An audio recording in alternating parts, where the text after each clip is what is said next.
All right. Hello, everybody. We are live. Welcome to another week, another live stream. Good evening, Will. You're in NYC. That's great. Thanks for tuning in. Great to see you here, William. And good evening, Saul from Hilton Head. Hey, Brian. Nice to see you here. Got some regulars in the house. Carl. Good evening from Gainesville, Florida. Very cool. My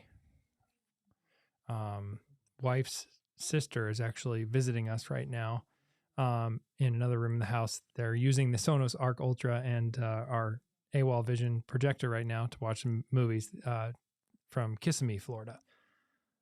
All right. Shy, nice to see you here. Thanks for joining.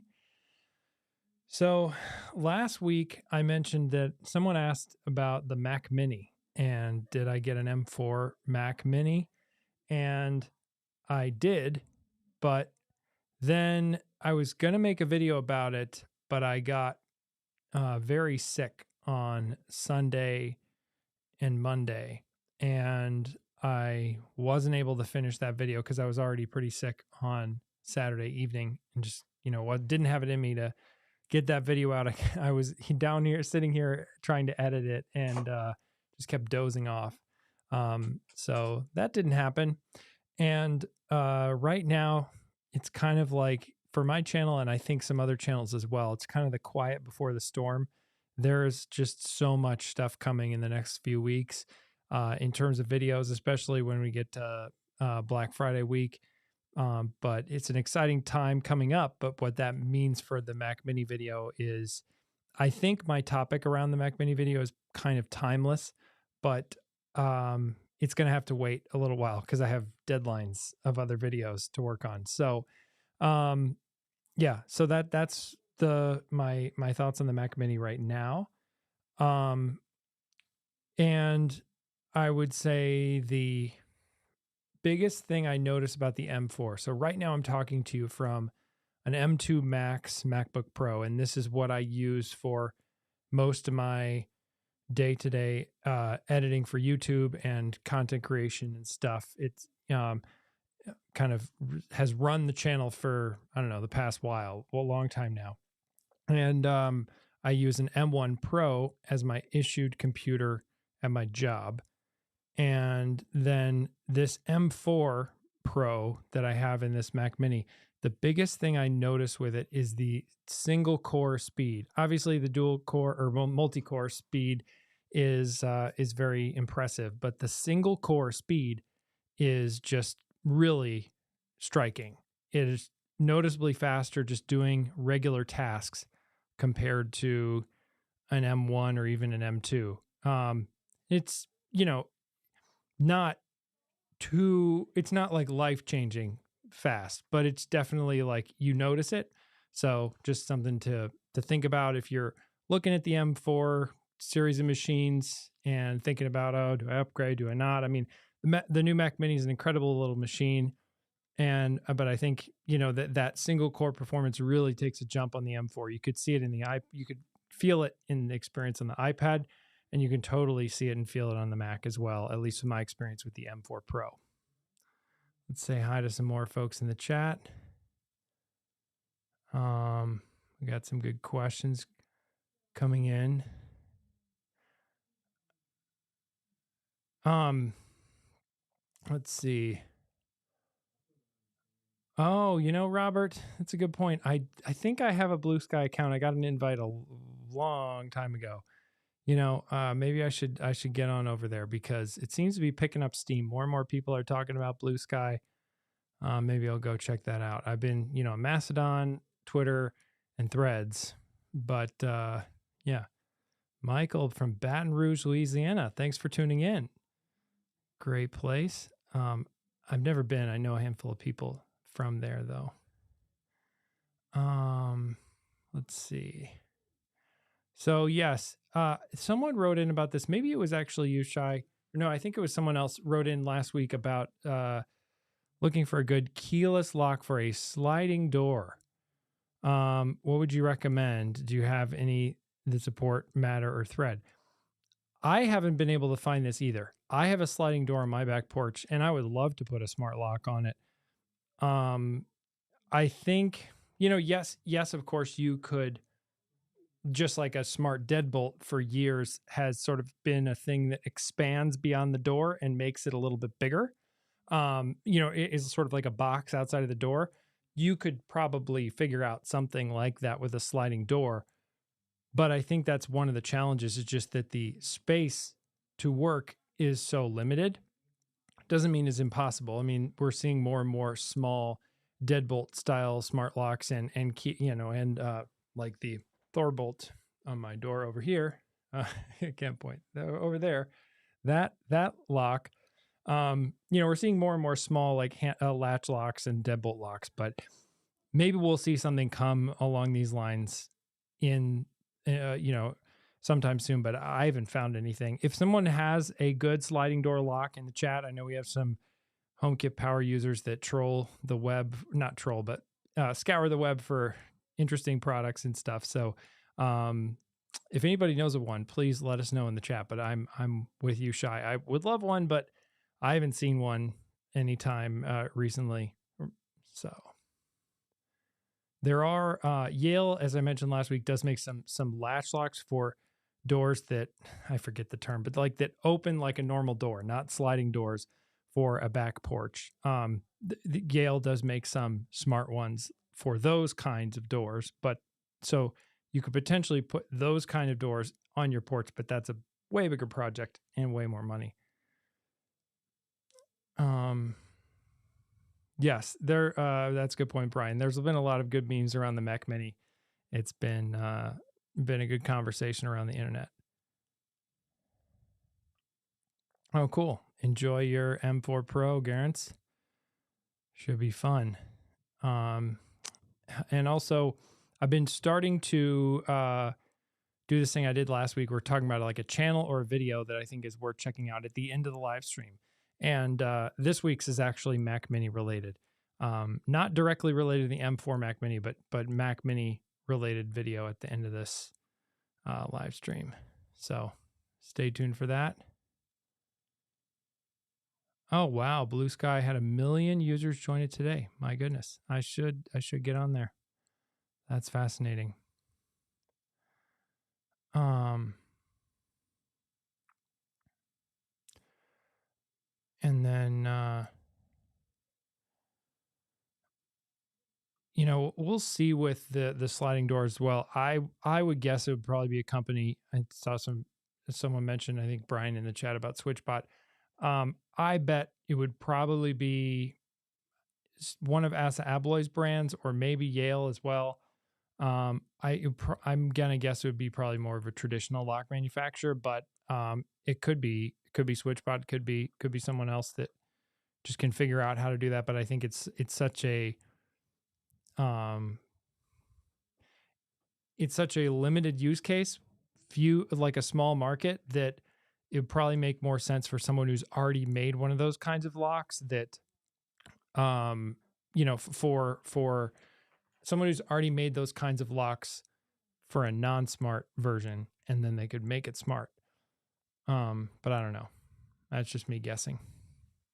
So let's look at, there's been some interesting news around the smart display, and a lot of that I'll get into in my Substack, but I think that there's just some stuff that at a high level I just want to go through here, which is of course Apple. Mark Gurman had a bunch of posts earlier this week just kind of changing his tone from here's the kinds of things Apple's working on to like here's a product that's on its way to release, which is really exciting that we're getting to that phase, looking at spring of next year, and supposedly not really going to have much of an app store on it at first, but be sort of this square device. And I think it's going to be really an exciting time for Apple Home, that we'll finally have this device that can be this smart home screen for Apple Home, and hopefully have a bunch of Apple-y features and integrations and, nice conveniences for those of us who live in the Apple ecosystem. But I am kind of, I can understand how and why, uh, maybe this is part of why, maybe this is part of the motivation of why Apple has seemingly done so much work on reliability in Apple Home with iOS 18, the releases this fall. And I hope that continues because, one of the challenges we had with Matter back a couple of years ago was just that the launch of Matter, I think it was January 23, or was it 22? January 20. Anyways, that initial, I think it was January of 23. There's like the big CES, first CES with like Matter as the focal point. And a lot of people in the tech industry got all into the smart home because they saw this new standard called Matter. And the problem was Matter wasn't ready for, Matter wasn't ready for mass market in terms of just all the bugs and the problems. And I hope that Apple's moves here are ready for the mass market. And I'll be digging more into details around that kind of idea probably in my newsletter in the coming weeks. But yeah, it's that's just one of my big concerns there. And I think Apple is making progress there and going to pull it off, but we'll see. It's hard to say. All right. Whoops. Yeah, that's a good point, Brian. Hello, golf addict from Vulcan, Canada. I've never heard of the town of Vulcan. That's cool. If I saw that at first and my brain just like inserted Vancouver, and then I'm like, wait, no, that's not Vancouver. Cool. Yeah, so welcome to the live stream if you're just joining. And if you hear me talk about I'm not going to promote this too much. I don't want this to just be a ongoing advertisement. I'm going to make more noise about this on my channel probably some point soon. But the Apple Home Weekly Substack that I have, I think I have a fix for this whole, like I tried to publish the podcast as like a separate episode this last week than the normal newsletter. But yeah, you can. So I had a Substack years ago. You see the last post was January 1st, 2022. That was a free newsletter. And then I changed it a couple weeks ago to paid. So if you go to applehomeweekly.com, you can have the option to sign up, and you can sign up for free, and occasional posts will come out for free.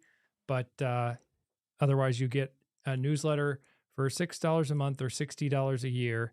You get a weekly newsletter from me that goes pretty in depth on various topics in Apple and smart home tech. And then I will also read that to you in the form of a podcast. I'm hoping to make it one of these things like a members podcast where you get that private feed and to just, like had a few hiccups with that whole thing last week, but that should hopefully be ironed out for this Saturday when the newsletter comes out. So that's my newsletter.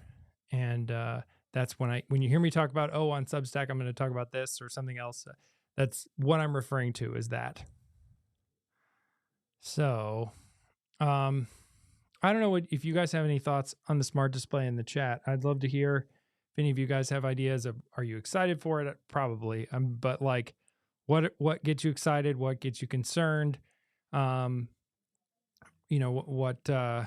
other things do you have thoughts on? And in the meantime, I do want to mention I have this. I haven't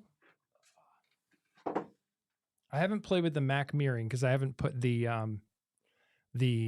Mac OS beta on one of my Macs yet. But I've been playing with this new Belkin strap for Apple Vision Pro. And if you liked this strap in terms of its adjustability, but it kind of, without this top strap, it was just clamping my face. And I think a lot of other people was the same. This thing makes a world of difference. I just started trying it tonight, but I was wearing Vision Pro during like a working session for about 45 minutes before this call or this live stream. And yeah, it was great.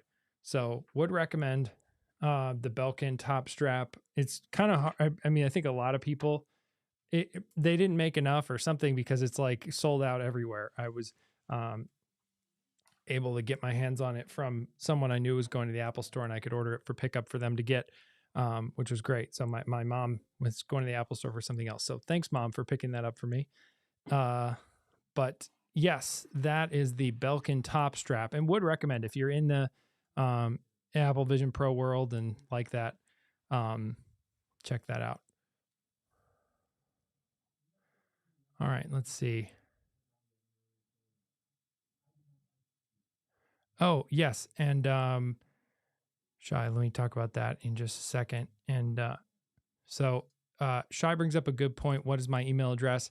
I haven't mentioned this time. This is maybe just a good reminder for folks, especially, we have people joining new, haven't necessarily seen everything. If we go over to my website, ericw.org, if you go to ericw.org/live, you'll see there a link to watch past live streams on my YouTube channel, as well as there's an ICS address and the or ICS, like calendar feed, as well as Google Calendar here that you can subscribe to that will then show when my live streams are with a link to the live stream ahead of time.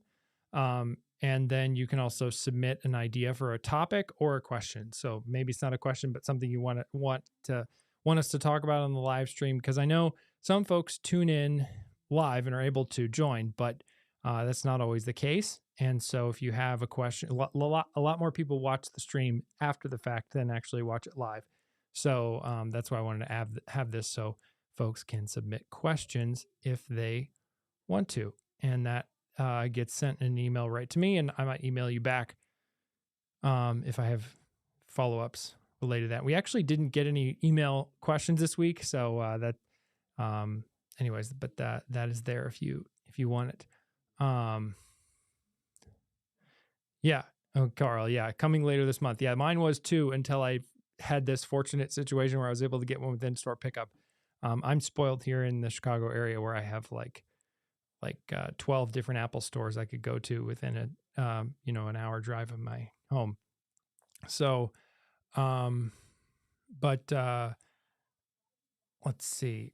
Robert was saying, I am not bought in on the display and don't know exactly why. Yeah, I mean, if you already have a working smart home, if you already have like buttons on the wall, if you already have or you already have HomePods, that you can talk to and automations and sensors set up, it's like you might not see as much of the need for it.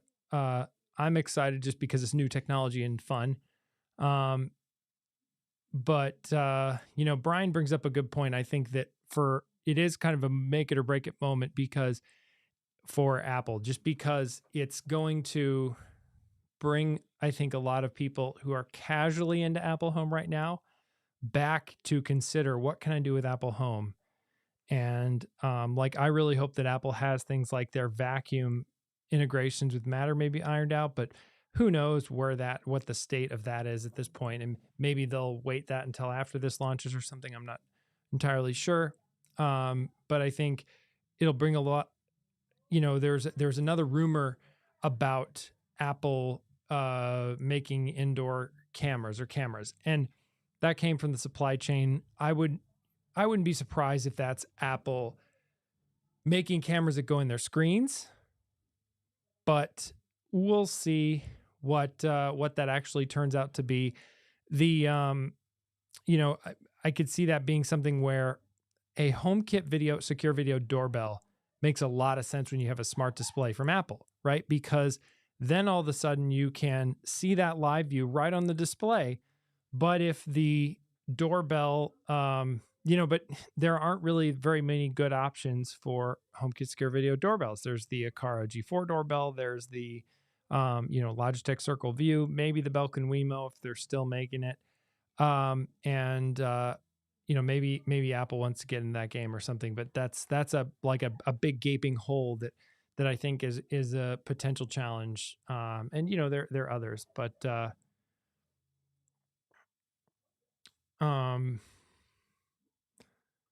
So William's definitely excited for the Apple Smart Display. The only thing that would be weird though is to see um, a second gen HomePod. Yeah,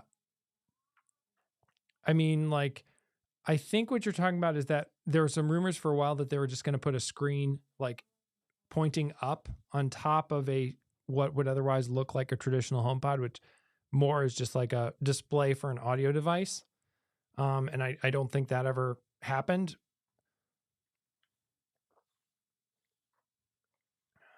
Um,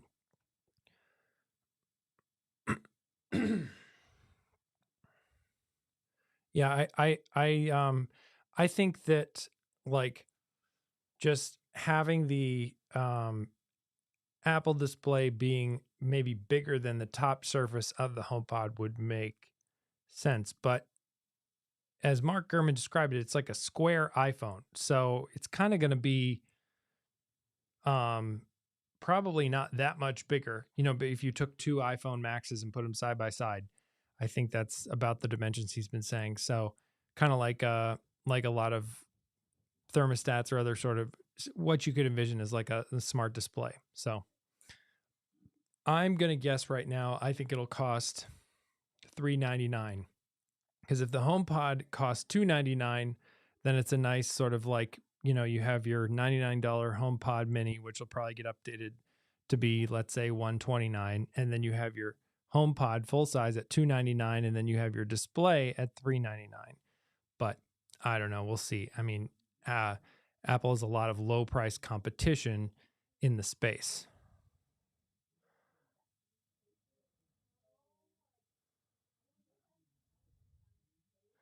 Um, so I think Brian that the car project like that didn't really pan out. I think like Apple had hoped. I think most car manufacturers are not interested in handing that much of the reins over to Apple.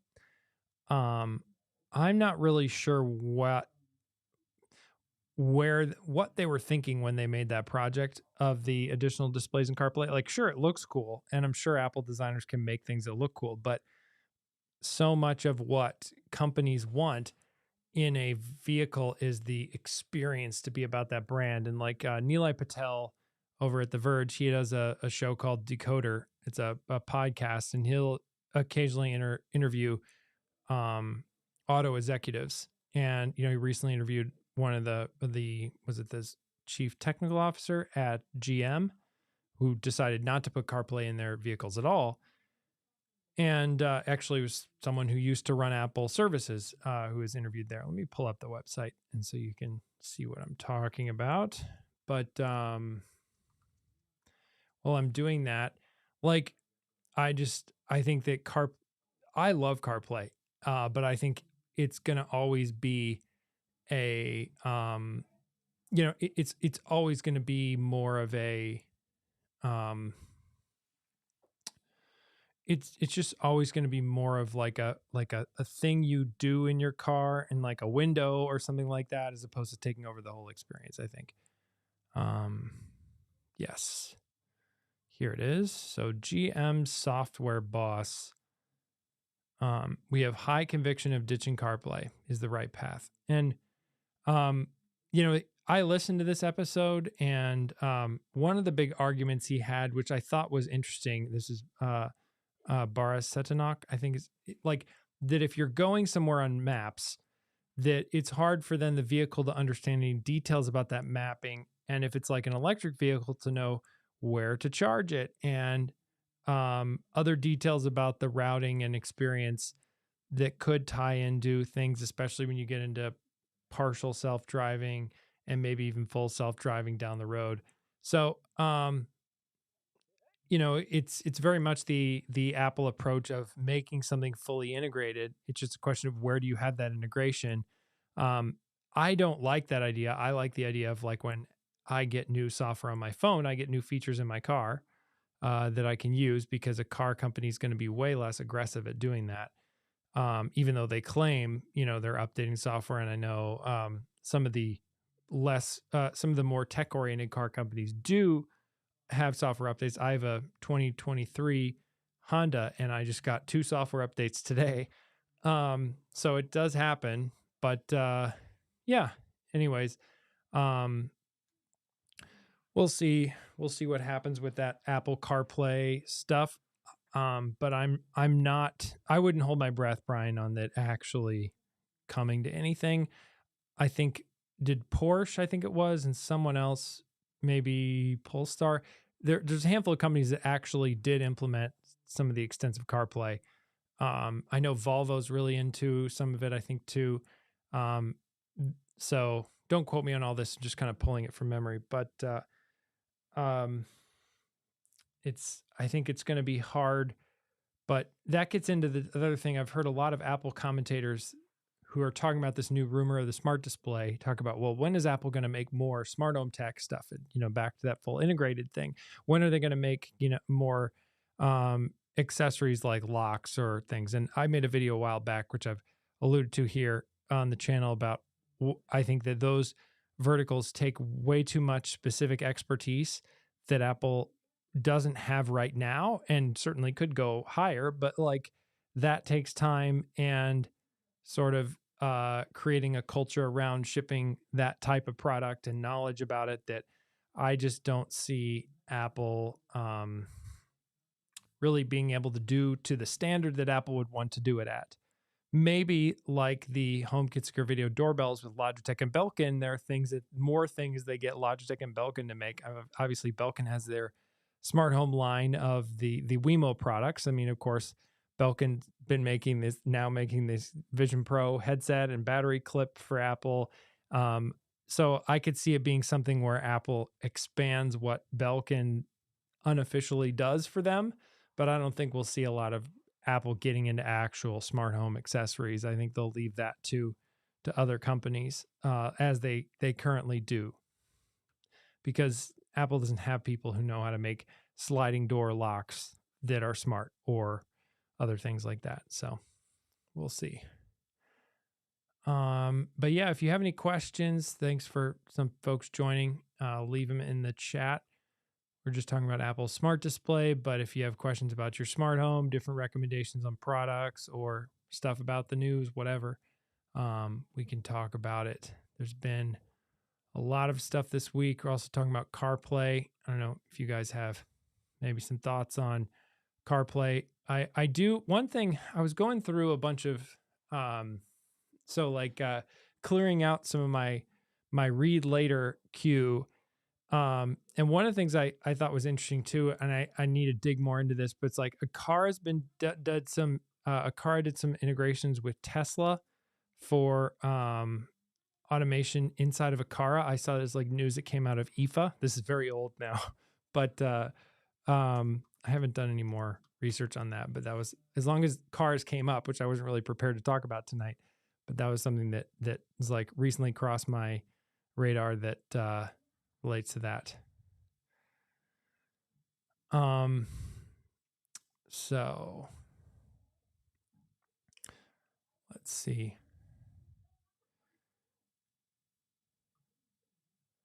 Yeah, I agree, James. Apple just needs to ship their home software and stick with that.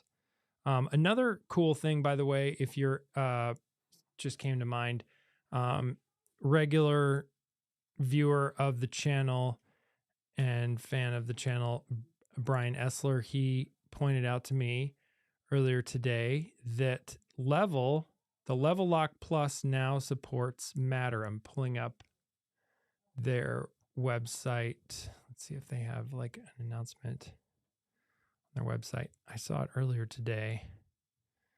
But I think that's really cool. So now you can, yes. So here's 9 to 5 Mac reporting on it. We'll just pull this up really quick on the screen. This is now rolling out to new models, and you can get an update for existing ones. So of course the Level Lock Plus supports HomeKey. I have not tried the Level Lock Plus myself. One of the advantages it has over the Level Lock Bolt is the Level Lock Bolt is inside the lock and replaces the latch. The advantage there is that you get to keep your existing exterior bolt and keys. The disadvantage there is that then the bolt itself has a lot of Wi-Fi or not Wi-Fi, but like wireless interference with the Bluetooth connection in that case to the rest of the home. And that can make it unreliable. And so the Level Lock Plus, of course, they made the whole lock, and that allows them to communicate more. But it looks very much like a standard lock. Like you would, unless you knew to look for Level Lock, you wouldn't guess that it's a Level Lock. And so they now support Matter over Thread, which I thought was pretty cool. That's Matter over Thread, and that was something that came today, I think. Yeah. So heads up on that if you're in the market for a lock. There are a lot of choices already, and more coming every week. But this one is another cool update to keep in mind. Another challenge, by the way, we've talked about this with Level in the past. They, in order to fit a bunch of stuff and just into the lock and sort of their design style, they use this circular deadbolt instead of the traditional like oval with a flat sides. And so if you're trying to install it, I actually tried and had a Level bolt, the just interior bolt on a lock ages ago now. But one of the challenges I had was that this same kind of circular bolt is too big for a lot of holes on the other side of the door frame. So you'll probably have to make the hole on the other side of the door frame bigger, depending on the nature of your door frame, in order to get room for this to actually go into there. So not the end of the world. You can get a drill bit usually at your local hardware store that can make that size of hole, no problem, provided you have like a reasonably strong enough drill. But after that, you're fine. But just something to keep in mind if you're thinking about, if you're thinking about a Level Lock, their bolts are a little bit bigger. And then if you wanted to go back to a different lock in the future, then you're stuck with a bigger hole. So, it's easy to make a hole bigger. It's hard to make it smaller. So there's that.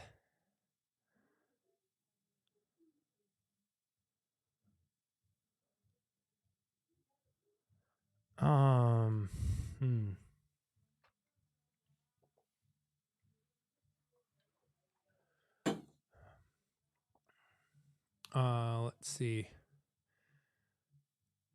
Yeah, William, we'll see on this. They announced the product at IFA, so we'll see when it actually like becomes a real thing. But I think it's nice to see Aqara sort of completing the loop where they have the leak sensors and now what they've announced of the valve control. So I'm excited for it too. I think it'll be a really exciting update for Aqara and just a nice step forward for Apple Home, because at least from what we can see from everything Aqara's announced, it should work, with Apple Home, and I think Matter as well. So that'll be nice just to have the leak sensor there. Another thing that they say is shipping in mid-November is the Nanoleaf Sense Plus switch. So we'll see about the Sense Plus switch as well. Mid-November, we're at the 14th of the month right now, so kind of in the middle. So who knows when that'll be coming? But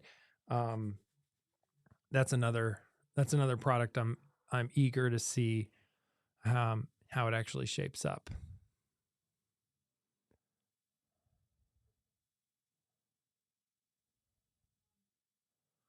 All right, Saul loves CarPlay. I set it up once and use the extended CarPlay. Oh, only once used the extended CarPlay. Yeah. Cool. I've never tried the extended CarPlay with, where it takes over I think what we were talking about earlier, just so people are clear, was there was a thing Apple announced at their developer conference in 2022, I think it was, where they would then use CarPlay to take over your speedometer, your fuel gauge, like everything in your dashboard in front of you, as well as over to the side. Because a lot of cars have screens, like my 2023 Honda has a screen like right there in front of me.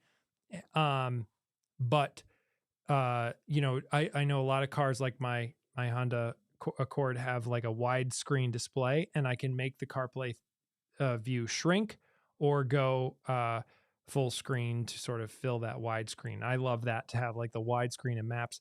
The other cool thing, I think, back to the whole, does Apple really need to do something there? And I don't think it makes sense for them to do something there. Is like a lot of the car companies who support CarPlay, like, I mean, at least my experience with my Honda is that like there are things in the dashboard that you can customize that integrate right into whatever you're doing in CarPlay. For example, when I'm listening to a podcast or listening to a any kind of music, it'll show the album art and the title of it right there in my like tachometer of the two dials. You have like I think it's your tachometer and your speedometer. So like the tachometer one shows me like what's playing right now, and I can see the album art. And that's nice as well with like enhanced AAC podcasts. If you're using podcast players that support those, like the album art changes depending on what the podcast is talking about to a different image. And you can see that right there in the dashboard. And then on the other side, if I happen to be using Apple Maps, for whatever reason, this does not work with Google Maps, but then I see the turn-by-turn directions if I have a turn coming up. So of course I can see it over in the display, but then right inside my speedometer, that will change automatically to show, oh, you have a left-hand turn coming up or whatever. And so then that's also nice, like integration. And I think some of that, like Apple designed some of the details of it, but it's not quite the same as, the rest of the display is not it is very much still designed by Honda. It doesn't feel like an Apple experience, other than just those two little things that don't even really feel as much Apple-y as just like Honda's putting them there to sort of support your information that's over here on the CarPlay display. So and I know different car companies handle a lot of that stuff differently, but that's just and this is not at least at this point, like not a car channel. So I'm not like trying a bunch of these CarPlay integrations myself. But yeah, I agree. The extended CarPlay and like the ways they integrate it into the dashboard and stuff, I think is pretty cool. And also, if you're using CarPlay, keep in mind as well, it's hard to talk about this without like actually showing you, because I can't really show you the UI, but there's a way you can see the grid of the apps. And we'll get to some more of your questions. I see some more comments coming in here in the chat, so we'll get that in just a second. But you'll see the grid of the apps in CarPlay, but then there's another screen you can pull up that's sort of like an intelligent grid of different like widgets almost, where you can see your maps and then whatever's currently playing of music or podcast or whatever. And then if you're coming home or just leaving home, it'll intelligently show you your garage door if you have a smart garage door in Apple Home. So another motivation to get your garage door into Apple Home if you haven't already, and then also a motivation to use that sort of interactive tile view inside of CarPlay, which is, that part is a standard part of CarPlay for everybody who uses it. And then you have this nice quick button there to manage your garage door. And of course, you probably have another way to open and close your garage door in your car as it is. So it's not necessarily for that, but it's kind of nice to know like, oh, look, I'm driving home and the garage door's already open because, someone else in my family arrived home and already did that. Or I'm leaving home and I forgot to close the garage door. Oh, let me press it. And because it usually shows around that, sort of radius of, I don't know what it is, like a half mile or something. So, yeah, just another little cool Apple Home related thing in CarPlay. So we got some questions coming in here. Hey John, thanks for joining. Oh yes, Brian, here's a good question too. Yes, I will be at CES this year. I booked my travel, and fun thing too. So kind of a behind the scenes of us smart home YouTubers and stuff. There's quite a community now of folks who cover smart home tech on YouTube, and I know a bunch of us have been talking about things because a bunch of us met up last year. Now, last year I just went by myself, and this year I'm actually bringing my wife out for some of the trip so that she can film me doing various things. So you'll see footage of me that's more like not just me filming myself, but just also like hopefully she will film me doing things there too. And then also get to meet a bunch of the other folks who you probably watch here on YouTube will get together in various ways and talk about what we see at the show, but also just hang out and have a good time. And then there are a bunch of various related smart home events that I think a bunch of us will be kind of going to together or things. So yeah, it should be a good time. I'm really excited. And I'm just like counting down the days in a lot of ways until CES. There's like the in the I've been an app as I say in like my intro right now to sort of, I guess, kind of quickly gives me hopefully some credibility of some sort to new viewers. But like that whole thing where I say in the beginning of my videos that I've been an Apple developer and Apple platform since 2011, that whole world, like WWDC in June is like the huge climax of the year and really exciting. And obviously, it is for Apple Home in certain ways too, because we get new operating systems from Apple and usually some new announcements of things that will really affect us over time. Like HomeKit Secure Video and HomeKey and HomeKit Router, some things that don't pan out, but or CarPlay, weird extended things that never really happen. But I feel like in the smart home community, like CES is really becoming more and more a huge climax of the year, just because there's so many announcements, so much news that happens there. For a lot of us, who cover the space, it's a chance to get together, but also a chance to talk in person with some of the folks who we work with, and work with, I say clarifying like a sense of like they'll send us products. Sometimes, we'll do sponsorships or things, but obviously like we have to talk to companies as part of covering the space. I just don't want to make it sound like they're all just telling us what to say and we're not judging it for ourselves. Obviously, I don't hold back things when when I'm reviewing stuff. But yeah, that's CES, and I'm excited for it. How's the accuracy and reliability of the Aqara FP2? Oh, speaking of this, sleep monitoring function. Does it expose data to Apple Health? I have not used the sleep monitoring at all with the FP2. I just don't. I'd rather just use my Apple Watch for that. And I've been very happy with the Apple Watch sleep tracking, and Apple continues to make the Apple Watch better for sleep tracking over time. I've tried things like Whoop as well in the past, and that they're really cool in a lot of ways. I think if I was like, really into my fitness, maybe I'd do something like Whoop instead of Apple Watch. But as more of a casual fitness, I mean, I don't know, like I'm less into, Whoop is just not really for me. It's a little too much for me, but, and especially if I'm already going to be wearing an Apple Watch, like one or the other, I think is pretty easy to do. But back to the FP2, I've just found the FP1E to be a much better sensor performance for me than the FP2. The FP2 is the first millimeter wave sensor, and it's pretty good in a lot of ways, but I feel like Aqara really hit their stride with the FP1E. I also have, I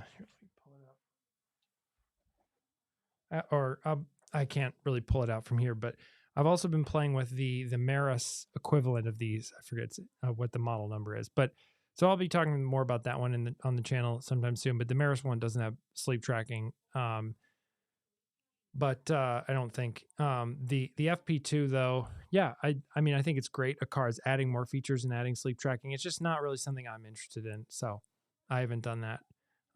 So I can't tell you, but that's my thoughts on the FP2. I would say if you're choosing to get one now, I would go with the FP1E, not the FP2. But that one, keep in mind the FP1E requires a hub from Aqara. So, I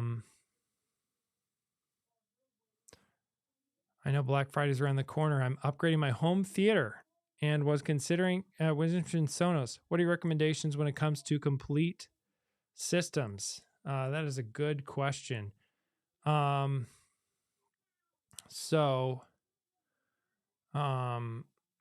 Let's see. Oh, hey, Robert. Nice to see you here. Going back to William's question.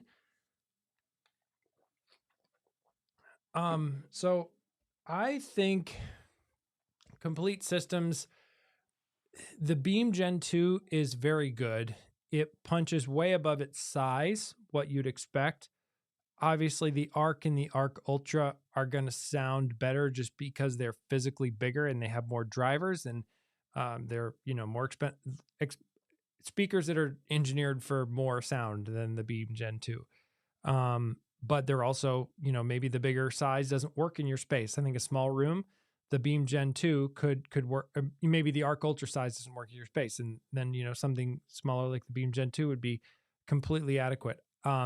I think I mentioned in my video of the Arc Ultra review recently that maybe if like in a world of unlimited money, I would go with the Era 300s as rear surrounds. Maybe that's true, but also the Era 300s are very big speakers, and it's kind of how you place the Era 300s matters a lot. So I think for rear surrounds in the Sonos world, the Era 100 pair is potentially a more versatile option. It's not going to give you the upward firing rear channels that the Era 300 would, but it's going to be a better option if you're wall mounting, probably, because a lot of the examples of the Era 300 rears they put them on speaker stands behind you, and you might not have the room. If your couch is up against the wall, that might not work out for you. So yeah, I'd say at this point, if you could swing the Arc Ultra, it's not going to go on sale. But that's probably the best option there. But if you can get the Arc for, let's say, $200 off or something like that for Black Friday, I have no inside information on Sonos's specific sales for Black Friday, and even if I did, I couldn't say. But yeah, I would say if you can get the Arc normal non-ultra for like $200 or $300 less than its list price, then maybe go with that. But just keep in mind you're buying some older tech that's going to get out of date faster than the Ultra or the Beam Gen 2.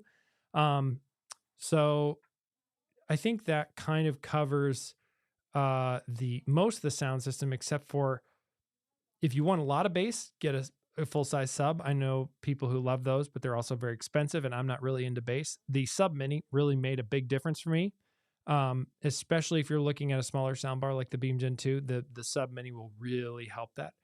But the Arc Ultra has so much bass, you might be better getting that. And so if you're really looking at like a Beam Gen 2 and a Sub Mini, then you're kind of getting into the realm of and I'll pull up for some of you guys who might not be following me. Should pull up a listing of Sonos's stuff on there. Let's see. Soundbars or the shop page. Here we go. Shop, home theater. Pull this up. So, no, not right now. So yeah, here's the Beam Gen 2 that I was talking about. It's $500. The regular Arc is $900. The Arc Ultra is $1,000. This would be a pretty amazing sound, but that's a lot of bass too. But that's pretty expensive. I don't think they have. I hope they have more sales coming. But this would be a pretty nice setup here for $1,400. But that's again a lot of money. But that's basically what I have plus a Sub Mini is the Arc Ultra and the Era 100 surrounds. And once I boosted the Era 100 EQ surround EQ, it made a big difference, and they sound really good with rear surrounds. So the other thing to keep in mind, I think I cut this part from my video, but if you're interested in getting the Sonos mounts, it doesn't really save you money, but it's just a little bit easier if you buy the two together, because then they just come together, ship together, whatever. So you can just buy the mounts from Sonos. I like Sonos mounts. I think they're expensive, but they're well made and they do the job well. You can get usually some cheaper mounts like from Best Buy if you're looking to save a few bucks, and usually those will work fine. But I usually am I've been very impressed with the engineering and attention to detail of the Sonos mounts. My other thought, though, is some people like to just one and done, like you upgrade your home theater and it's done. My thought would be maybe if your budget's $1,000, rather than getting a full surround system for $1,000, get an Arc Ultra now. It could last you, 5, 6, 7, 8, 9 years, maybe not nine, but like, let's say like 6 or 7 years. And then you could add rear channel surrounds later on, um, as you have budget for that. The other thing to keep in mind too with home theater, obviously, TVs is a whole rabbit hole that there are entire channels to talk about. But AWOL Vision, they sent me one of their projectors earlier this year for review, not sponsored. But they're these ultra short throw projectors, which open up projectors in a lot of spaces that might not otherwise work well for projectors. For example, AWOL Vision wanted to send me one of their sister brand projectors from Valerion. It looks very cool. I haven't tried it out, but my basement setup just isn't really currently in a state where it would work well with a long throw projector like the Valerion projectors, the Vision Master series. But that's, something else to consider. I know there's been a lot of talk about these around the internet, but there's just something so cinematic about a projector if you have the room for it that just looks really cool. And what I like about AWOL Vision is, while it's very expensive and very high end, it gives you, I have the 3000 Pro. This is what they sent me with an ALR screen. So you can get usually the projector with the screen bundled in. Now it's a screen that hangs on your wall, so keep that in mind. But yeah, I was initially like, okay, I'll try this out. We'll see what this product is like, but I didn't anticipate how much we'd really enjoy having a projector. And like so it's just something to consider as well as you're looking at home theater upgrades, what's worth it. Move on to some other questions, but that is my thoughts on projectors and Sonos.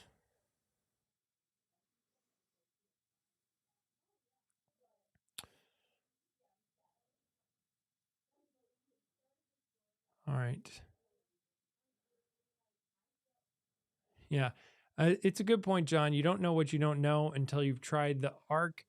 If there's a place like maybe a local electronics store, like a Best Buy or something, where you could try an Arc Ultra, it might be worth like checking out. But it is a big jump. I would say if you're on the Beam Gen 1, like at some point going to an Arc would be nice. It depends on the size of your room though. If you're I'd say it's really only worth it if you're going in a room that's like right now I'm in like a, let's say 8 by 11 foot small room. If I put a TV in here, I wouldn't put an Arc because in my view it would be overkill. But a bigger room, it really does fill the space in a different way. Um, so they're expensive for sure. There's no getting around basically $1,000 soundbar, however you slice it, is a lot of money. But I think it's yeah, I think it's worth it. Oh, hey, Shane. Thanks for joining. Thanks for joining, Shane. Good to see you here. I actually was watching a little bit of your live stream earlier today, after the fact, because Wednesday afternoons are generally not a good time for me with work to be able to join. Unfortunately, love to do that more. But yes, can't wait to meet up with you again this year. I'm hoping maybe Caroline will be coming with you, Shane. Lauren will be there as well. So it'll be fun to a bunch of us together at CES. And yes, so um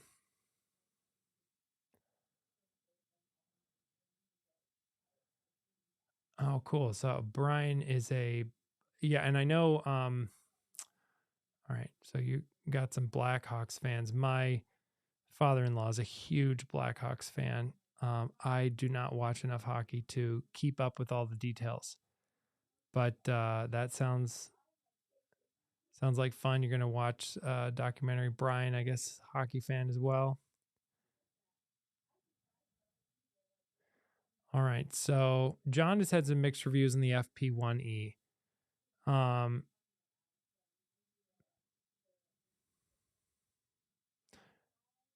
Interesting. Yeah, I mean, I think in general, John, one of the challenges we have with the millimeter wave is like, the first one that came out basically that I'd tried, and I think in really the Apple home space was the FP2. And as mentioned earlier, just generally thinking the FP1E is better than the FP2 in performance.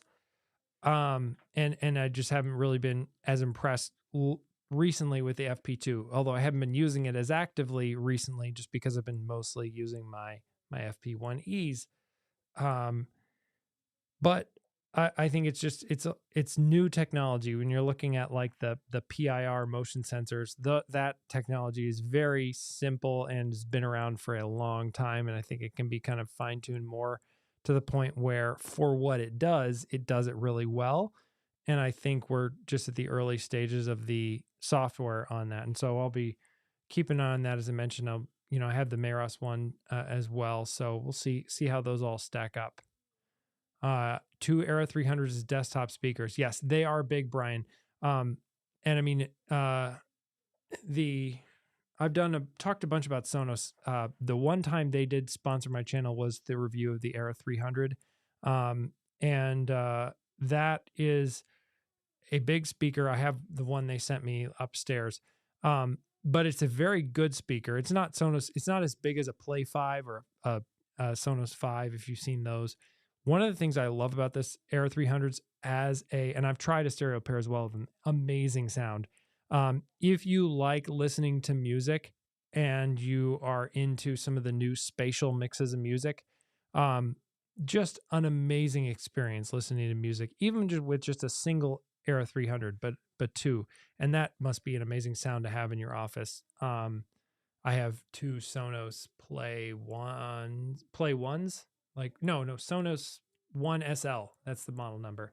That are above me here in my office to listen to music, and those are fine. But yeah, and actually, by the way, another stereo pair from Sonos on the music front. I know we were talking about the home theater front earlier, and I mentioned that the Era 100 pair is actually really good as surround pair option for home theater. I think those are also an amazing stereo pair to listen to music on. The drivers in those, it doesn't quite have as many like pieces of speaker hardware, I guess, for a less technical term that is probably more accurate to how I'm talking tonight about speakers. But there's less like speaker hardware than a stereo pair of HomePods. But the thing is, like, a HomePod is omnidirectional, and with the Sonos Era 100, it's directionally focused forward, and it has like two, tweeters inside of one speaker on each Sonos Era 100. And I found in 2023, when I was looking at the Era 100 and the new at the time Era 100 and HomePod 2, my memory, and I think what I mentioned in my Era 100 review, is just that the stereo pair of the Era 100s, it really it really brings out sound and music in a way that I wasn't hearing from the HomePod 2s. Now, the HomePod 2 stereo pair is still amazing sound. Like, you'll get that, you'll be very happy.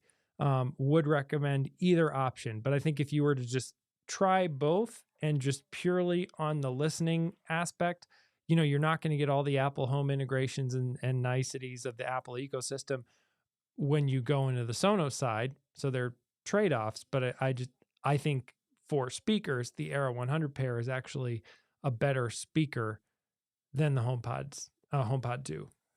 But it's also very subjective. I think there are probably plenty of people who tell you the other way and think I'm crazy.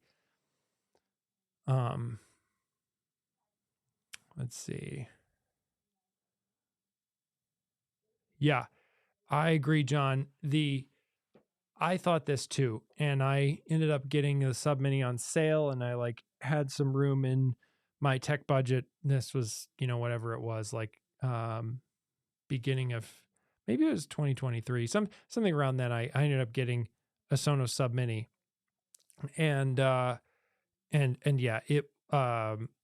I was initially very skeptical, and that's why I made that video about it, but just because I was really impressed with the level it adds to the sound. but it is quite an investment. You get a force canceling woofer like that. It does some money. Um, you know, and that's also part of why, like, I know a lot of people who are really into the bass in big movies and stuff like that love the full size Sonos subs, like the Sub Gen 4 that just came out, but that is just too much money for me. I'm sure if I had one, I'd probably sound great and I'd enjoy it in a certain way, but like the Sub Mini gives me plenty of bass. And if I had a Sub Gen 4, I probably wouldn't be using it for what it can do. I'd just keep it like turned down so much that like I might as well just have a Sub Mini. So that's my thoughts there. Um yeah, I think this is back to our previous point, Rajveer, like the HomeKit doorbell options not really there. It would be a dream come true for me if like we go to CES, and I have no inside information about this at all, but like if we go to CES and like Eve has a new HomeKit secure video doorbell, that would be great. But I do think, back to our earlier conversation, it is kind of a key piece of that Apple Home display where, people want to see the live view when someone rings the doorbell. And there are some doorbells that support that. It doesn't need to support HomeKit secure video to support that. The Ecobee doorbell that it's still, I know I talked about changing out my doorbell a couple live streams ago. I have the Ecobee. I haven't gotten a chance to really change that.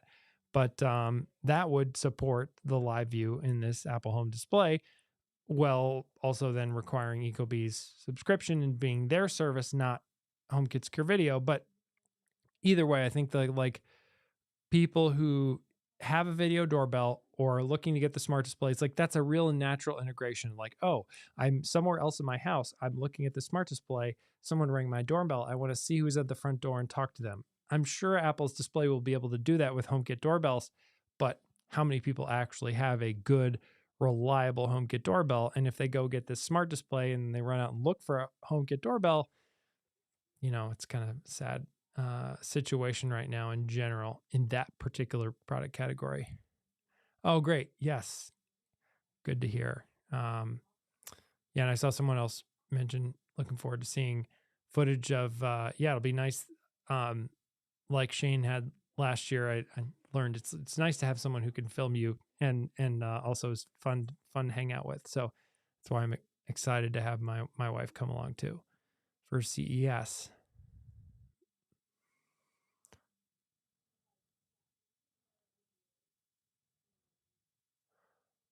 Oh, yes, Shane, we might convert you to the Sonos world. Feel free to, if you have any more questions about that, and you have plenty of people you could reference there. But yeah, anyways, excited to maybe hear your experience about Sonos, hopefully on your channel.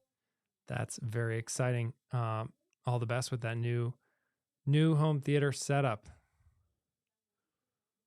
Okay, so back to the sub. Does the Sonos era and Sub Mini versus only the Sonos era, does it provide that much more bass having a Sub Mini? So,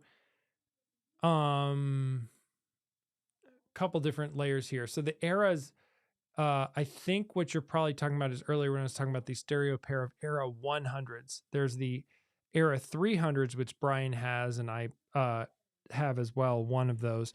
Those are a little bit bigger. Someday maybe Sonos will make an Era 500 to sort of replace the Sonos 5 in their lineup. I don't know.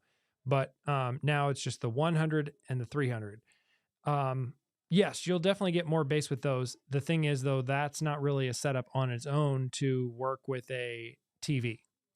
I would say I've been very impressed with the amount of bass in the Arc Ultra. So it's like if you're able to swing the Arc Ultra, it's so powerful in and of itself. You can kind of just make it your home theater system and then get the other stuff later on. And like, it's going to give you some bass, not as much as a Sub Mini, of course, or a sub. I haven't tried Sonos full size subs, but you can just guess that what it would be if it's bigger and more expensive. But yes, I mean, you add the Sub Mini, you can pair the Sub Mini to for music with a Sonos era setup, And that I played with as well when I was reviewing a bunch of the different new Sonos gear in last year. And yeah, it's definitely a big difference. Like you get that added because the thing that's I know a lot of people think of the bass hits as like the thing that the sub does, but a lot of good subs, like a sub mini or a full size sub from Sonos, they'll play a lot of the slightly lower frequency tones as well that aren't just like big hits of the sub. And so you'll hear those come through there instead of your speakers, and it'll kind of free your speakers up to do other sounds. So it brings a deeper dimension. It sounds so cheesy to say that. It brings like a more of dimension to the sound with having a woofer there. And that's true with like basically any speakers. It's not special to Sonos there, but Sonos does a good job of like kind of EQing that, especially once you get true play tuning done of those that particular system. So yeah. Oh yeah, that's another really great point, Robert, with the Sonos system, the IKEA Symphonisk speakers. This is a partnership between IKEA and Sonos, and those speakers can also be often. My sub pump is running, so hopefully that's not too distracting. I'm going to pull up this website here. Show you guys. It's taking a minute to load. Okay.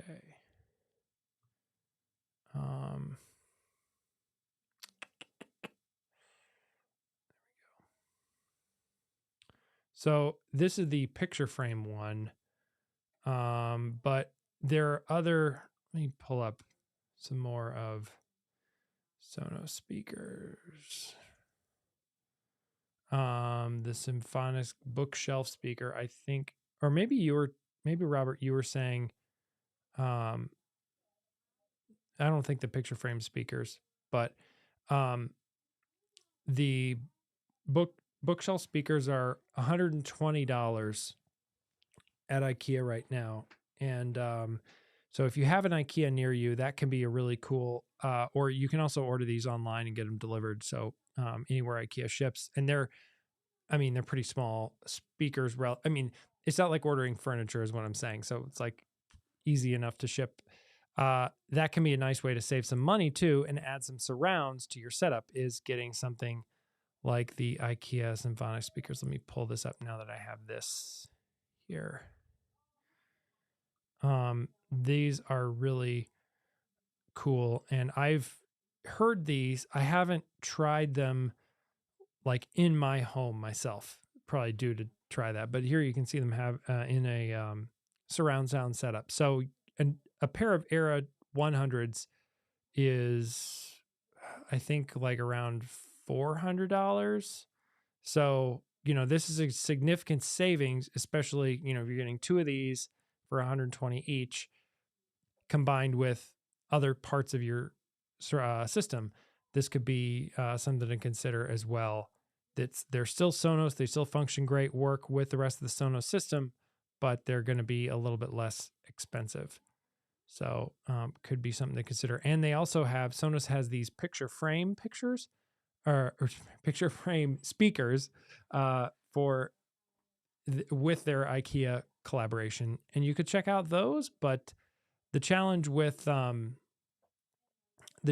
those, I think, is just that they're not very big. I don't know how well they do with the sound. Maybe they would work.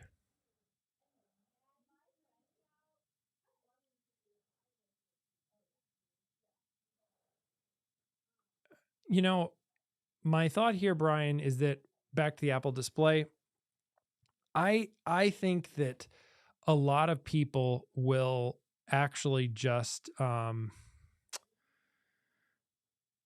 think a lot of people are not in love with their smart displays. And I think that'll be a challenge for Apple to sort of market that theirs is different, but I don't think that'll be too hard. They tend to be pretty good at that. But I think that a lot of people will maybe give this whole concept of a smart display a second chance, who have the other ones and aren't really using them a lot. I think right now, if I had to buy a smart display right now, the Google Nest Hub, I have the Mini, I think it is. Those are pretty good smart speakers, and smart displays. We're talking about Sonos, back to displays.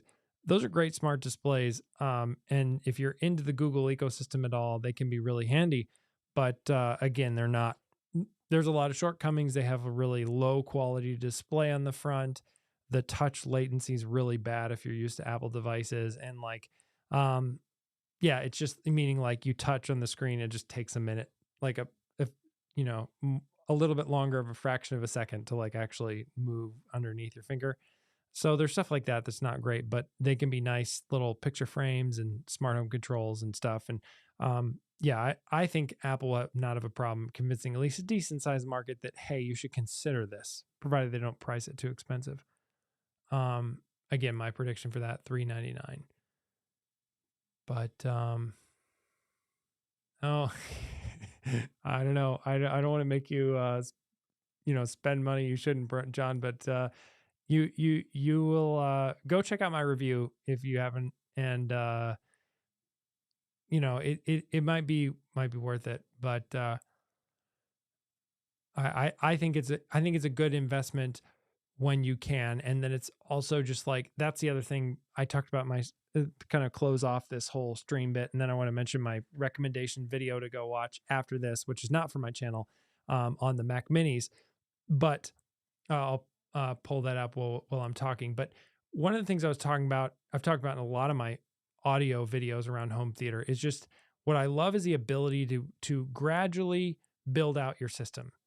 And you can get a sub mini, and then it adds to your existing system of like a Sonos Beam. But then when you get a bigger soundbar or you get surrounds, it's like they're just that much better because you have the Sonos sub, or sub mini or whatever.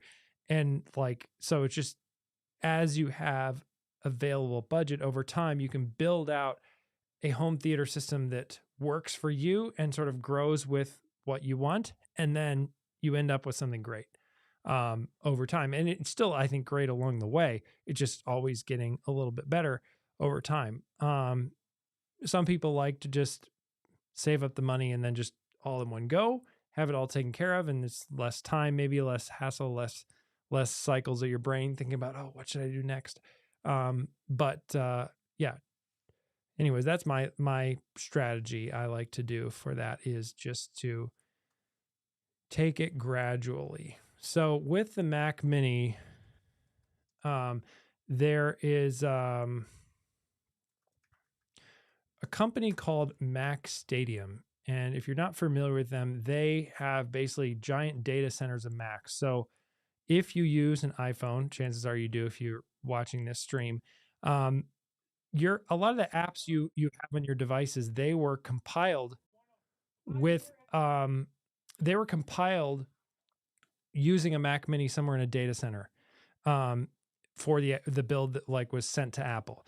And there are all kinds of uses for Macs and virtualized versions of macOS running on these Macs for various reasons in data centers. And it's a fascinating deal. And one of the things that I really like about the Mac Stadium setup that they talk about in this video, which I think is really cool. So I'll share my screen, and I'll link this video in a second. But they have built this Raspberry Pi. They call it like their Apple Pi setup. And they have like a little, I